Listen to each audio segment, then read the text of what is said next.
Now from Place Ministries, another inspirational moment. Welcome back to Your Place. Acts 15:36-39 says, "Sometime later Paul said to Barnabas, 'Let us go back and visit the believers in all the towns where we preach the word of the Lord and see how they're doing.' Barnabas wanted to take John, also called Mark, with them. But Paul did not think it wise to take him because he had deserted them in Pamphylia and had not continued with them in the work. They had such a sharp disagreement that they parted company. Barnabas took Mark and sailed for Cyprus." When I look at this passage of Scripture, I see Paul as one who saw a young man's lack of commitment, while Barnabas saw a young man's potential in spite of what might be called a failure to hang in when things got tough. When I first became a Christian in college, I had many failures, and I'd regularly call my spiritual father back in my hometown and I'd share with him my failures. He never told me it was okay when I messed up, but he always encouraged me to strive to overcome my mistakes. He was Barnabas to me.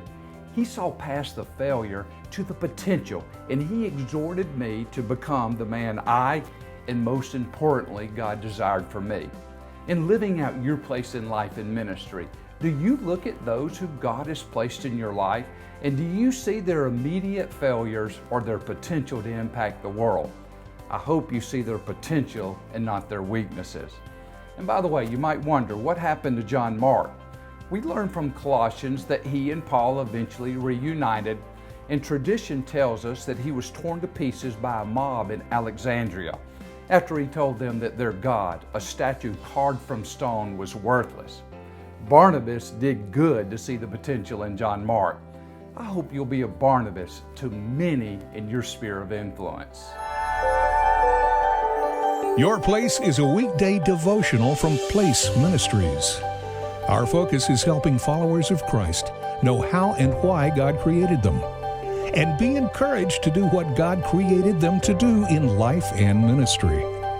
For a list of free resources, go to placeministries.org and join us every weekday right here at Your Place.